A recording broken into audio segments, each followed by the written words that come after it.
Hello, hello. Wow. I am so excited to be with you today.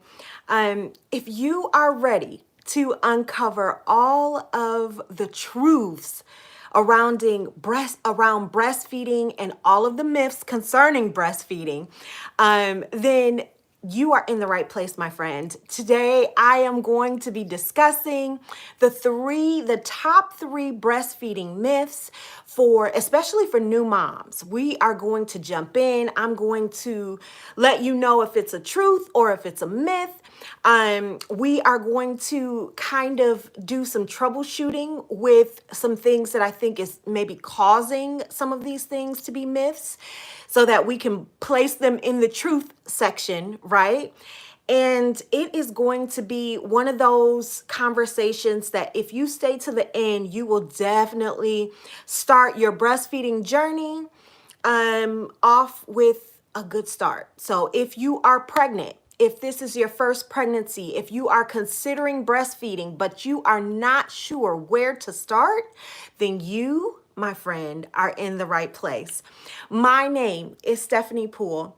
I am a certified lactation consultant and doula, and it is my absolute joy to help first-time moms transition into motherhood with confidence. So I help you prepare for birth, postpartum, and breastfeeding, so that you do it like a boss, pretty much. Welcome, welcome, welcome. I am so glad you're here. Now, listen, when I go live, I like for these conversations to feel like dialogue. So if you are live with me, please comment in the chat. But if you happen to be watching the replay, I welcome all comments, questions, so we can chit chat there too. All right. I have my trusty tablet here. First of all, I want to start the conversation by just talking about why it's important to even address certain myths, right? You might say, like, why are we even having this conversation? We are having this conversation because so many women feel inadequate because there's these myths out there, and they are tapping into the myths and feeling like, well, but I don't do that, or I hit a bump in the road, when in reality, a lot of times you are on a good track. You just got to stay the course. Hello, hello. Please put where you are joining me from. I always in the chat, because I will have a Q&A where I can answer breast. With that being said, it's important for us to look at this thing in the right perspective, right? And so that's why we are having this conversation today. Today, I am going to be separating what is true about breastfeeding and what is a myth, what is a false, a non-truth about it. So this is going to be beneficial for you, especially if this is your first time breastfeeding. If you're pregnant and you're thinking, I want to breastfeed, but not really sure. I'm going to jump in today and we are going to get you all set. All right. So with that being said, the very first breastfeeding myth that I get a lot as a lactation consultant is that breastfeeding hurts. If you've heard this myth before, please put a yes in the comments. Have you heard that breastfeeding hurts? I'm just curious. All right. Let me start by saying why this myth even exists. There is a learning curve to breastfeeding, right? You go from being pregnant and just being your natural self, and in your regular life, your breasts are not stimulated very much. However, once you have a baby and you decide to breastfeed, you are not constantly, but every few hours, you're putting the baby to breast. And what does that mean? That means that you have to stimulate your breast. Well, that's a tender area that your body is not used to yet. It's not used to all of the stimulation, all of the feeds for the baby. And so that results in having your body to get used to that stimulation. Does that make sense? Right? So if you went from like very little to no stimulation to now you're latching the baby 8 times in a day, right? Every 2 to 3 hours you are feeding your baby, which is what newborns require, then yes, there will be some sense of soreness, at least until your breast adjusts to that stimulation. So it may take a few days, for you to get used to that stimulation, get used to putting baby to breast for those feeds. Okay. And so with that being said, that is where the notion that breastfeeding hurts. It is not a discomfort. It should not cause you ongoing pain. Okay. What do I mean by ongoing pain? When I am seeing moms on labor and delivery, so they've just recently had a baby, I go in and I'm checking to see how their feeds are going. I always ask, are you having any pain during your feedings or when you latch? What is considered to be normal is if you latch the baby, right? And within the first few minutes, the baby getting on and starting to do that nutritive suck, there may be like because you're getting adjusted to it.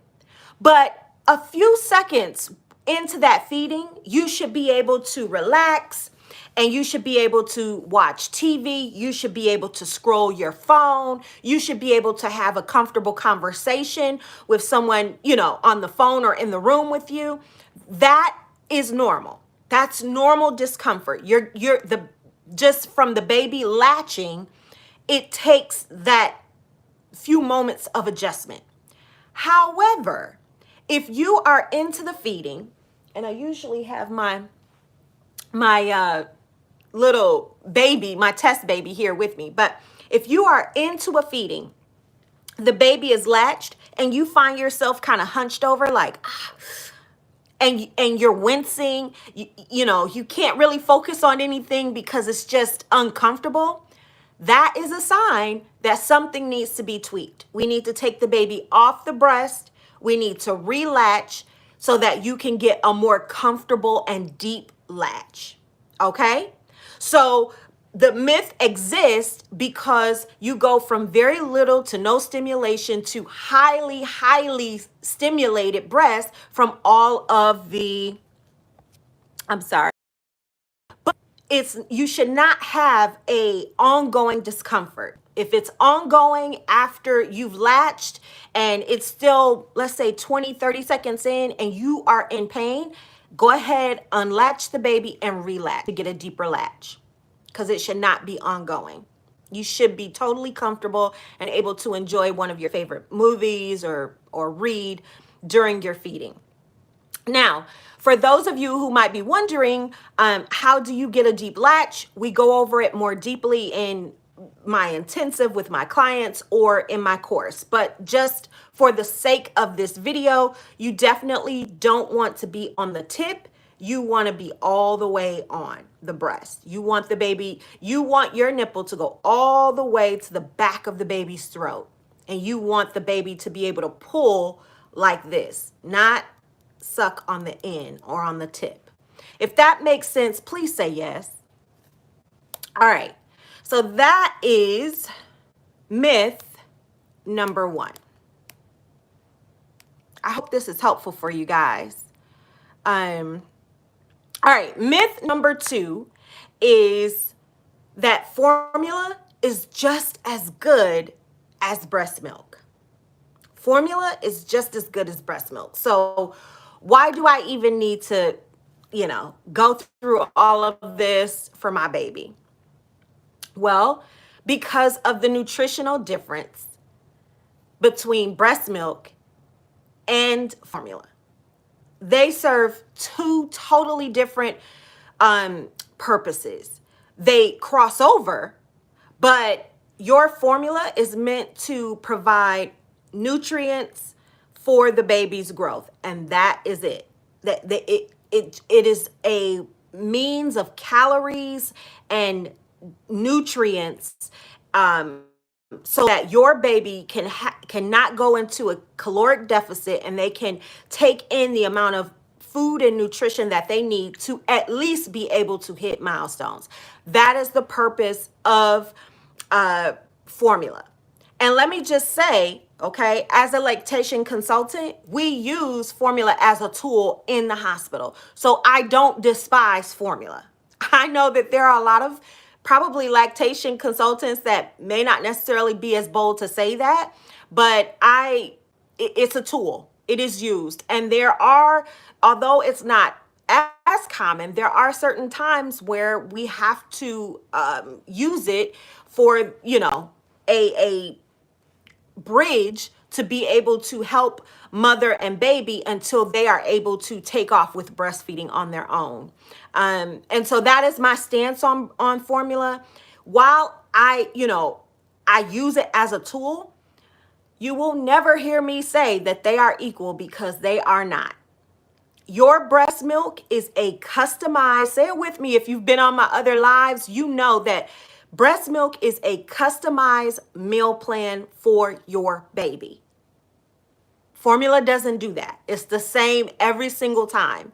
If your baby is sick, they're still going to get exactly what they got yesterday. That is with formula. With breast milk, if your baby is sick, your body is going to pick up on that, and it's going to boost the antibodies in your milk. It is going to create a customized formula that will help to boost your baby's antibodies, immunities across the board. So that's the first reason why they are not the same. They are not the same.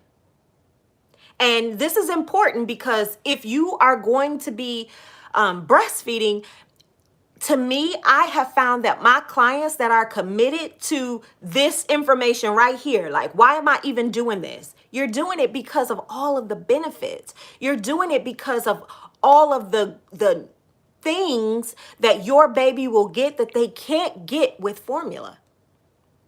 Okay, so the first is because of the nutritional differences between the two. The other component, right, of breast milk is because of the immunity and the bonding. There is a certain level of immunity that your baby gets with every drop of breastfeeding. So here is a fun fact. We know that babies are most vulnerable when they are newborns. That's why I'm targeting a lot of my education towards moms when they're pregnant, because I need you to get on the ground and be running with this information once the baby is born, right? We know that babies are vulnerable when they are newborn. Why? Why would they be vulnerable? They're vulnerable because their gut, the lining of their gut, is not completely sealed. It's not completely sealed yet. And so what happens is they are at risk for certain things, right, that can cross that wall. Well, with breast milk helps to seal that lining. It helps to seal it, not just for the sake of closing it off, but to seal it with healthy microbiome. In other words, the good bacteria that will help to fight off disease later. That's why this is important. This is important. Breastfeeding is important. It goes way beyond just having milk to put in a bottle to give to a baby. That is a way to feed your baby, but it is not the optimal choice. And I'm just going to be clear on that. I will stand on my soapbox until the cows come home, telling you that there is, in fact, a difference between formula and between breast milk. This is not my opinion. This is research-based evidence that has been proven, okay? So keep that in mind. The nutritional differences, the unique benefits as far as immunity and bonding with your baby, that you simply, it's a whole different ball game when you and your baby are on a certain rhythm, a certain cadence for feedings. And that's what happens with breastfeedings and moms and their babies. The last thing I will say is this, because I did a post over on Instagram. If you don't already follow me, I welcome you to follow me over at Birth Prep Academy on Instagram. And I was talking about all of the amazing benefits of breast milk. And someone had a comment and they were like, oh, this is so offensive. My job is not to be offensive. My job is to present you with facts. And the fact is, formula, it will get the job done. And if you are not able to breastfeed, the point of feeding your baby at all is that the baby has to eat so that they thrive, they live. So if that is your method, that is your method. That is your method. That's what you can do, right? And we all do what we can do. Now, before you result to saying, I didn't have any other choices, or, I wasn't able to, I highly, highly recommend that you engage your healthcare provider or a lactation consultant, because oftentimes we can help you through whatever stumbling block is causing you to have some kind of low milk supply. There are some occasions, though, where biologically the mom is not able to produce milk. If there's been any augmentations, it depends on the type of method that they use during the surgery. Because now surgeons are a little bit more mindful, especially if the mom is in childbearing years, to try and do a particular method that is favorable for women being able to breastfeed after. But there are some cases where the milk supply is extremely low because of a biopsy done on the breast, or some type of surgery for augmentation, like I mentioned, and other things as well. So that situation does arise. It is not the majority, but it does exist. And we want to save space for those moms to say, you got to do what you got to do. There's plenty of babies that that grow up and live a very productive life on formula. Let's be real about this. But if you are asking me the best health choice that is known for healthy babies, I am always going to tell you breast milk first. Breast milk first. So just keep that in mind. That is in regards to myth number 2, which is that formula is just as good as breast milk. We know that to not be true. That is a myth. All right, the very last one that I want to tackle today is myth number 3, which is you won't make enough milk. Now, if I had a dime for every time I walk into a patient's room that tells me I don't think I'm making enough milk, y'all, I would be a gajillionaire by now. I really would. I think that has to be almost the number one concern, especially of pregnant women who are breastfeeding for the very first time. So that is likely a myth, and I am going to go over a few things I want you to consider before throwing in the towel saying, I'm not making enough milk. There's plenty of ways for us to, first of all, be sure of that, right? And to try and tweak certain things that you are doing to increase your chances of garnering a good milk supply before we just throw in the towel. Okay, so the first thing I want you to do is to understand that breast milk it works on the cadence of demand and supply. You have to remove that milk, because removing the milk from your breast. Now, how do you remove it? You remove it by feeding your baby. So you're either going to latch the baby to the breast, or you're going to pump for a feeding, right? Those are the two ways that you stimulate your breast so that you can remove the milk from your breast. Once you remove that milk, it sends a signal to your body to say, oh, baby has removed the milk. We got to make more milk. How many of you have heard me say, you are not a factory? You are not a warehouse. You are a factory. How many of you have heard me say that? How many? That is because you make milk on demand.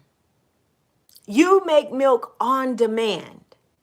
And so what that means is when you remove the milk by feeding your baby, your body will then go into milk production mode to make sure that you are ready for the next feeding, because it's telling your body, okay, we got a hungry baby here. We got to gear up, make that milk. So when moms tell me that they don't have a good milk supply, the first thing I ask them is, how many times are you stimulating your breast? How many? Are you doing it enough? Enough to send that signal? That's important. We say 8 or more in 24. 8 or more in 24. What does that mean? At least 8 or more feedings in a 24-hour period. That is going to be how often a newborn feeds, give or take. And so you should be stimulating your breast that much. If you happen to be using a tool like formula because of some circumstance with either you or your baby, then you should still be pumping, right? To make up for those feedings. And this is a common misconception, because most times people will only pump, they'll only stimulate their breast when they're actually feeding the baby. But if they use something like formula or donor's milk or something like that, they forget you still have to stimulate your breast if you want that signal to be given to your body to continue to make breast milk. That is highly important. So that's number one. Demand and your body will supply. Demand and your body will supply. Remove the milk, more will be made. Remove it, more will be made. So when we talk about those dips, I mentioned how many times are you stimulating, right? Are you continuing to get feeds in during the night? Oftentimes I talk to moms and they're exhausted and they're like, I'm just so tired. The baby, I last latched the baby at 7 p.m. and now it's 7 in the morning. You've gone a whole 12 hours without stimulating your breast. And we can get on another live to talk about why those night feedings are so important. They are crucial. But yeah, there are ways that you could do side lying where you don't have to get up, you don't have to warm a bottle, you don't have to mix formula, you don't have to do all of that. You can literally pull the baby into bed with you, go ahead and do a feeding and then remove the baby. Easy peasy. But they are important, and those night feedings should continue in order to, especially in those early days, in the first 4 to 6 weeks is when we are establishing a good milk supply. We're getting into that rhythm, right? To tell our bodies to make more milk, make more milk. And so in those first 4 to 6 weeks, don't go that long without stimulation. That will in fact cause a dip in the milk supply. Okay? These are all things that I want you to remember when you talk about, am I making enough milk? Or I don't think I'm making enough milk. Have you considered some of these things? Ask yourself, okay? The last thing I'll say about this particular myth is, I want you to stay hydrated. And I want you to eat foods that are high in omega-3s, high in fiber, whole foods preferably, because your body absolutely needs that support in order to be able to sustain you and provide milk for the baby. So it's kind of like Think of it like this: when you're on an airplane and they tell you, in case of an emergency, the mask will drop down, put it on yourself first, then assist your kids. It's the same way with breastfeeding. You can't be breastfeeding your baby and you haven't eaten all day. You can't be breastfeeding your baby and you've not gotten any, you're not hydrated. You're not drinking enough water. That you will struggle. It just is what it is. You have to have that good foundation that holds you afloat and then also provides that extra nutrition for your breast milk and the supply. Does this make sense for you? Does this make sense? Okay, so as a quick recap, let's just kind of go over those three myths because I think it's important for us to just keep them top of mind. The first one is that breastfeeding hurts. We know that it should not be an ongoing pain. It should just simply be a slight discomfort, maybe as you attach the baby in the early days, as your body is adjusting to the stimulation. If you are not comfortable enough to carry on regular activities like watching a movie or having a conversation, you within seconds. So if it's 20, 30 seconds or more, you need to take the baby off and relatch. Make sure you get a deep latch, not something on the tip, but a full mouth, so the surrounding area as well.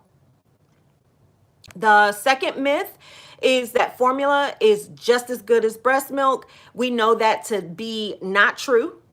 And we talked about all of the reasons why: the immunity benefits, the healthy gut microbiome, the bonding, the customized meal plan. It is not a 1-for-1 ratio. Formula is a good tool to use in the event you're not able to breastfeed, but it is not the same. It's not the same benefits involved.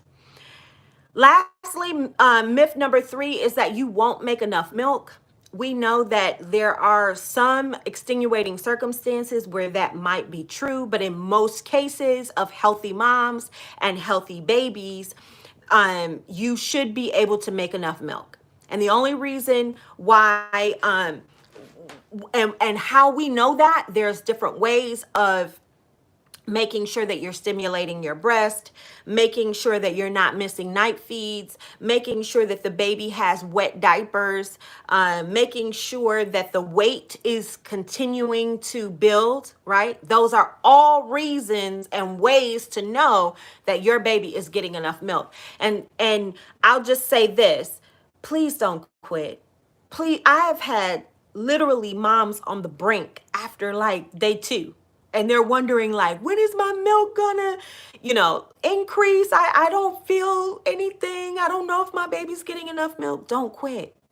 Don't quit, because you're right there. You're right there. And that's what I always encourage them. Keep going. Keep going, because it takes a learning curve for breastfeeding. The best thing you can do is what you're doing right now, which is learning, right, what you need to know to be successful at the beginning. I would also encourage you, engage a lactation consultant, because they will be able to help you troubleshoot these problems as they arise. Okay? But I beg you, don't quit. Please don't quit. Please don't quit. Okay, I will say this.